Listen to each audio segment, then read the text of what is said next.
శ్రీమాత్రే నమ. జయ గురు దత్తాత్రేయ నమ. ఈ వీడియోలో మనం జూన్ 1వ తారీఖు నుంచి 16వ తారీఖు మధ్యలో జరగబోయే పక్ష ఫలితాలు మేషరాశి వారికి ఏ విధంగా ఉండబోతున్నాయి అన్న విషయాన్ని మనం ఈ వీడియోలో పరిశీలిద్దాం. మరి ముఖ్యంగా మేషరాశి వారికి ఈ పక్ష ప్రారంభంలోనే అద్భుతమైనటువంటి పంచమహాపురుష యోగం ఏర్పడడం జరిగింది. ఈ రుచిక మహాపురుష యోగ ప్రభావం వల్ల జాతకుడికి వ్యక్తిగత సామర్థ్యం పెరుగుతుంది. ఏ పనైనా ధైర్యంగా చేయగలనటువంటి కాన్ఫిడెన్స్తో ముందుకు వెళ్ళడం జరుగుతుంది.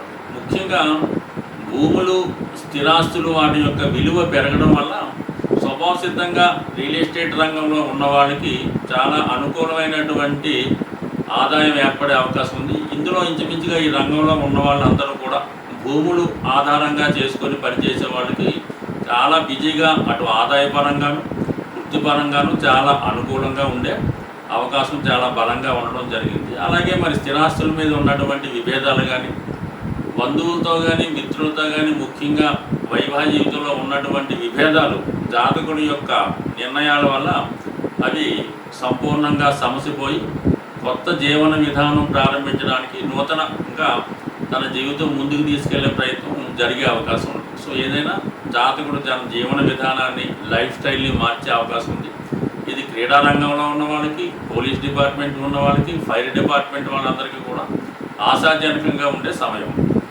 ఇక ధనస్థానంలో 4 గ్రహాలు సంచరించడం వల్ల జాతకుడికి వివిధ మార్గాల ద్వారా ఆదాయం ఏర్పడే అవకాశం ఉంది.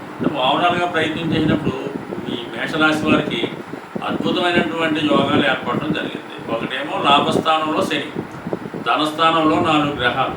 ముఖ్యంగా ప్రభుత్వ పథకాలకి, ప్రభుత్వానికి, అడ్మినిస్ట్రేషన్కి కారణమైనటువంటి రవి కూడా ఇంచుమించుగా మనకి నెల 14-15 తారీఖుల దాకా కూడా ధనస్థానంలో సంచరించడం వల్ల మరి జాతకుడికి ప్రభుత్వపరమైనటువంటి ఆదాయం లభించే అవకాశం ఉంది.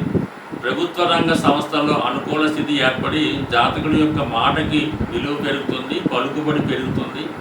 అలాగే ముఖ్యంగా విద్యార్థులకి ఇక ఉన్నత విద్యా యోగం ఏర్పడిందన్నమాట.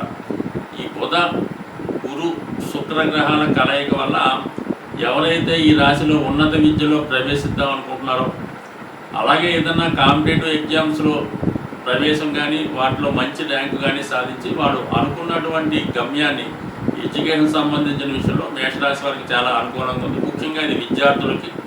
అలాగే ఈ ధన విషయంలో చాలా విపరీతమైనటువంటి ధన వ్యయం జరిగే అవకాశం ఉంటుంది. ఇంచుమించుగా మనకి ఈ నెల ఈ శుక్ర మౌఢ్య కారణంగా అయితేనేమి, శుక్రుడు మరి రవితో కలిసి ఉండడం అయితేనేమి, ముఖ్యంగా ఈ భూముల మీద, స్థిరాస్తుల మీద పెట్టుబడి పెట్టే విషయంలోనూ, అలాగే విద్యార్థుల చదువు కొరకు, కుటుంబంలో వారికి ఏదో ఒక అవసరం నిమిత్తం కుటుంబ సభ్యుల కొరకు ఎక్కువ ధనాన్ని కూడా వెచ్చించడం జరుగుతూ ఉంటుంది. సో ఈ విధంగా మరి అనుకోనికుండా ఖర్చులు రావడం వల్ల జాతకుడు మరి ఒక విధంగా బడ్జెట్ తారుమారయ్యే అవకాశం ఉంది. కాబట్టి ప్లానింగ్ కరెక్ట్గా వేసుకోకపోతే అనవసర ఖర్చులు, ఆడంబర ఖర్చులు వేయడం వల్ల కూడా కొంత నష్టపోయే అవకాశం ఉంది.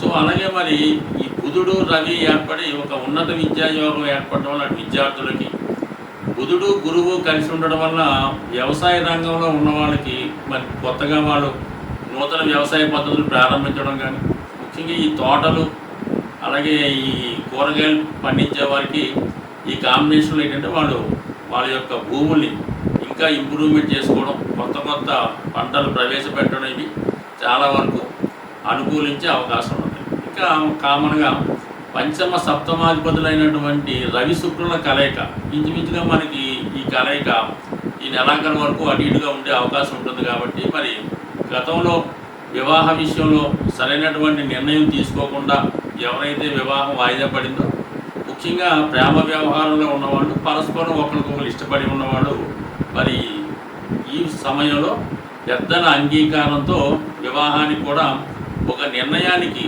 వచ్చే అవకాశం ఉంటుంది. సో ఇప్పటికి కూడా డిలే చేసుకుంటే ఇంకా ముందు ఈ ప్రేమ వ్యవహారంలో ఎవరైతే ఉన్నారో అది నెమ్మదిగా రద్దు అయిపోయి, క్యాన్సిల్ అయిపోయి ఎవరి పని వాళ్ళు చూసుకోవాల్సి ఉంటుంది. కాబట్టి ఎవరైతే ప్రేమలో ఉండి వివాహం చేసుకుందాం అనుకుంటున్నారో వాళ్ళు కంపల్సరీగా ఈ సమయంలో ఒక నిర్ణయానికి రావడం చాలా అనుకూలమైనటువంటి స్థితి. ఇంకా ఆలస్యం చేయడం అంత అనుకూలం కాదు.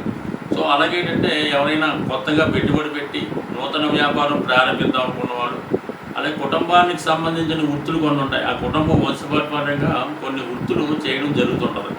అటువంటి వృత్తుల్లో ఉన్నవాళ్ళు ఇంకా అటువంటి వ్యాపారాన్ని ఇంకా ఇంప్రూవ్ చేసుకుందాం అనుకున్న వారికి చాలా అనుకూలంగా ఉండే అవకాశం ఉంది. అలాగే స్త్రీలకి ఇది చాలా మంచి అవకాశం. శుక్రుడు ఎప్పుడైతే స్వక్షేత్రగతులు ఉన్నాడో కంపల్సరిగా ఈ రాశిలో ఉన్నటువంటి స్త్రీలకి అనుకూల ఫలితం ఏర్పడుతుంది. మరియు సప్తమాధిపతి ధనస్థాన స్థితి వల్ల శుక్రుడు గురు బుధ గ్రహాలతో కలిసి ఉండడం వల్ల తన బలాన్ని సామర్థ్యాన్ని పెంచుకోవడం వల్ల స్త్రీల యొక్క బలం పెరుగుతూ ఉంటుంది. అలాగే జీవిత భాగస్వామి యొక్క సహకారం 100% కలిగే అవకాశం ఉంది. అలాగే మరి ప్రభుత్వ ఉద్యోగం ప్రయత్నం చేస్తున్న వారికి కానీ, అలాగే బ్యాంకింగ్ రంగంలో ఉద్యోగం కొరకు ప్రయత్నం చేసినటువంటి స్త్రీలకి అటువంటి ప్రభుత్వంతో సంబంధం ఉన్నటువంటి ఉద్యోగ అవకాశాలు ఈ సమయంలో వచ్చే అవకాశం కూడా బాగుంది. బట్ కానీ మరి 12వ స్థానంలో ఉన్నటువంటి రావుగ్రహ ప్రభావం వల్ల జాతకుడు కొంతవరకు ఇతరుల యొక్క సలహాల వల్ల మోసపోయే అవకాశం ఉంది. ఏదైనా ఇన్వెస్ట్మెంట్ చేసే సమయంలోనూ కానీ, ఏదైనా కొనుగోళ్ళు అమ్మే సమయాల్లో ఖచ్చితంగా సరైనటువంటి రూల్స్ పాటించవలసి ఉంటుంది. అలాగే సరైనటువంటి డాక్యుమెంట్స్ అన్నీ దగ్గర పెట్టుకొని ఏదైనా చూసుకొని కొనుక్కోవాలి తప్ప ఏది పడితే దాంట్లో ఇన్వెస్ట్ చేయడం, ఏ ఆస్తి పడితే ఆస్తి కొనడం వల్ల కంపల్సరీగా తర్వాత ఇబ్బందుల పాలయ్యే అవకాశం ఉంది. బట్ ఏదైనా ఈ రాశి వారు కుజుని బలం ఈ పక్షం అంతా కూడా అనుకూలంగా ఉండడం వల్ల కుజుని బలం ఇంకా అనుకూలంగా పెంచుకునే నిమిత్తం ప్రతిరోజు హనుమాన్ ఆలయాన్ని దర్శించుకోవడం, హనుమాన్ చాలీసా పారాయణం వల్ల చేపట్టిన ప్రతి కార్యక్రమంలో విజయం సాధించే అవకాశం ఉంటుంది. ముఖ్యంగా మనకి ఈ పక్షంలో వచ్చినటువంటి పండగలను ఒకసారి పరిశీలించినప్పుడు అన్ని రాశుల వారికి ముఖ్యంగా విశేషంగా ఈ పక్షంలో మనకి 6వ తారీఖు జూన్ 6వ తారీఖున ఆ రోజు అమావాస్య శనీశ్వర జయంతి జరుగుతుంది. సో ఆ కారణం వల్ల గ్రహ అనుగ్రహం కావాలనుకునే వాళ్ళు, జీవితంలో వృద్ధి చెందదాం అనుకున్న వాళ్ళు, ముఖ్యంగా ఏ రాశితో సంబంధం లేకుండా అన్ని రాశుల వారు కూడా ఆ రోజు విధి విధానంగా మరి వీలైనంత వరకు సూర్యోదయం లోపులే మనకి ఏదైనా దేవాలయాన్ని దర్శించి, ముఖ్యంగా శివాలయాన్ని దర్శించడం, అక్కడ ఉన్నటువంటి నవగ్రహాల్లో శని భగవానుణ్ణి విధి విధానంగా అభిషేకం చేసి దాని తర్వాత శివుణ్ణి కూడా దర్శించడం వల్ల, అలాగే వీలైతే ఆ రోజు నూనెతో చేసినటువంటి పదార్థాలు ఏది కూడా తినకూడదు అన్నమాట. అంటే అలాగే నెయ్యితో చేసినవి కూడా తినకూడదు. సాధ్యమైనంత వరకు ఫ్రూట్స్ తినడం, ఆయిల్ ఉపయోగించకుండా తయారు చేయనటువంటి వస్తువుల్ని తినడం వల్ల మరి ఆ ఒక్కరోజు మీరు వీలైతే నిడారంభరంగా చాలా సింపుల్గా జీవించడం, ఆ ఒక్కరోజు రాత్రి భూసైనం అంటే కింద చాప మీద పడుకోవడం వల్ల మీరు ఈ శనీశ్వర జయంతి రోజు అంటే జూన్ 6వ తారీఖు అమావాస్య రోజు ఎంత నియమంగా ఉంటే దాని ప్రభావం మీకు ఈ సంవత్సరం అంతా కూడా మీ మీద ఉంటుంది. ఆ కారణం వల్ల ఈ శని దోషాల వల్ల అయితే మీకు ఖచ్చితంగా మంచి ఫలితాలు రావడం జరుగుతుంది. ఖచ్చితంగా జీవితంలో ఒకటి అభివృద్ధి చెందాలంటే శని అనుగ్రహం ఖచ్చితంగా ఉండాలి. శని అనుగ్రహం లేనిదే జాతకుడు ఏది కూడా చేయలేడు. వివాహం కానీ, ఉద్యోగం కానీ, సంపాదన కానీ ఏది ఉండాలన్నా ఖచ్చితంగా శని యొక్క అనుగ్రహం తప్పనిసరి. శని యొక్క అనుగ్రహం కోసం అందరూ కూడా మరి ఈ జూన్ 6వ తారీఖున వచ్చినటువంటి శని జయంతిని విధి విధానంగా చేయడం అన్నది చాలా ఖచ్చితమైనటువంటి నియమం. తప్పనిసరి కూడా ఎవరైతే శాస్త్రాన్ని నమ్ముతారో, ఎవరైతే నవగ్రహాలు నమ్ముతారో వారు ఖచ్చితంగా చేయండి. అలాగే మరి అంతకు ముందు రోజు వచ్చే 5వ తారీఖు మాస శివరాత్రి రోజు కూడా విధి విధానంగా మరి వీళ్ళని బట్టి ఆ రోజు శివుడికి అభిషేకం చేసుకోవడం వల్ల కూడా శని యొక్క దోషాల నుంచి బయటపడే అవకాశం ఉంది.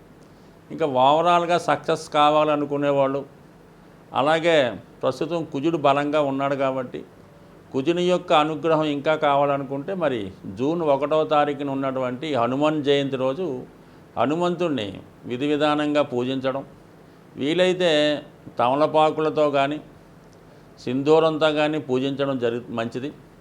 ఆ రోజు మరి ఉపవాసం ఉండడం కానీ, విధి విధానంగా నియమంగా ఉండడం కానీ, హనుమంతుని ఉత్సవాల్లో పాల్గొనడం వల్ల సక్సెస్ అన్నది చాలా సులువుగా సంపాదించవచ్చు. ఈ సమయంలో హనుమంతుడిచ్చినటువంటి వేగంగా ఎవరు కూడా ఫలితాన్ని ఇవ్వలేరు. మరి అదృష్టవశాత్తు మరి కుజుడు ఈ 1వ తారీఖునే మేషరాశిలోకి వచ్చి అద్భుతమైనటువంటి స్వక్షేత్రంలోకి రావడం, అదే రోజు హనుమత్ జయంతి రావడం, నిజంగా కుజుని యొక్క అనుగ్రహం కావలసిన వారు స్వామి యొక్క సేవ చేయడం వల్ల కంపల్సరీగా వృత్తిలో విజయం పొందే అవకాశం ఉంటుంది. స్వస్తి.